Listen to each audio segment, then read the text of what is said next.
Kongsi Facai and Happy Chinese New Year. Guys, abang saya ni sudah balik dari cuti Kongsi Facai. So sekarang start kerja. Ini buat sikit sharing-sharing juga. Baru-baru ni warga-warga penduduk Sabah bertabahlah.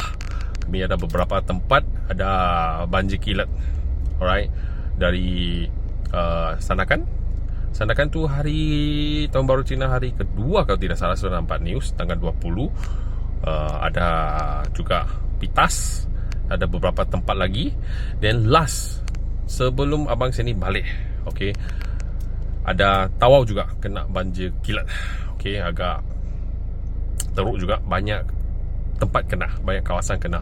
Tapi surprise-nya dekat bandar Tawau lama tu tiada masalah, tiada banjir. Tapi di tempat lain-lain seperti Jalan Ampas Batu 4, 6, 9, lepas tu termasuk Jalan Singon di mana tempat abang saya ni, alright, rumah-rumah abang saya ni juga di Jalan Singon. So dekat sini kami boleh katakan selalunya jikalau hujan lebat, lepas tu bertembung dengan pasang air besar, ini akan ada masalah sedemikian, ada banjir.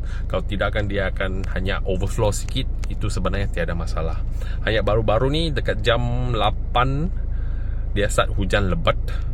Dan begitu ngam, abang saya ni chat itu air pasang dengan surut tu, jam 8 lebih dia start pasang sampai 2 meter lebih.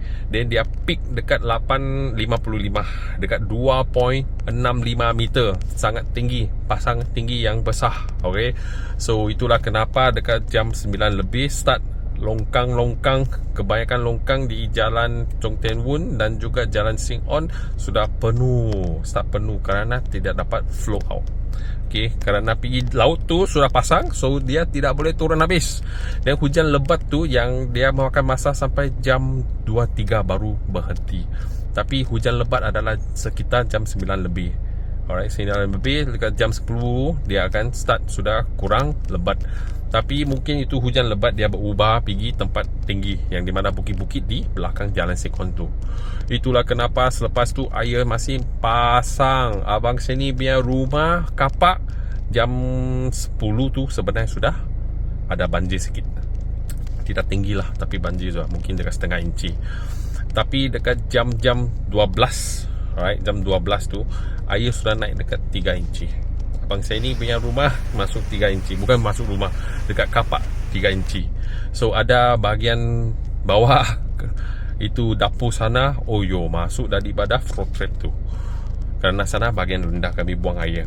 So ground floor sana ada masuk air sikit lah dekat penyewa sana.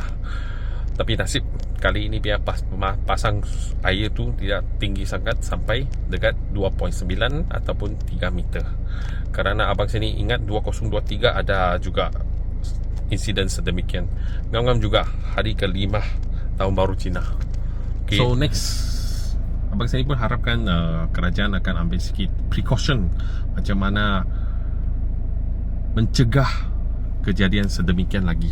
Kerana kalau tidak selesaikan masalah ni, setiap 2-3 tahun ada banjir kilat besar, dia ada kami banyak kerosakan dan kerugian. Itu pengetahuan anda dekat Tawau, kami ada 2 sungai besar tu untuk kasih keluar tu. Salah satu adalah Sing On, okey, ada longkang besar yang sangat-sangat besar. Itu adalah akan straight sampai keluar pergi laut. Dan satu lagi adalah di bahagian Pas. So Jalan Pas sana dia akan tembus itu industrial development, industry area tu. So ini 2 larian air yang sangat penting. So harap-harap sini dijaga supaya dia tidak sumbat. Ini yang pertama. Kedua, kena besarkan lagi itu sungai ataupun besarkan itu longkang pembuangan air tu. Alright, so harap-harap next Tawau akan diberkati, Sabah akan diberkati dan tiada lagi insiden-insiden banjir ni lagi. Don't forget to follow, like, comment and share Abang Sani.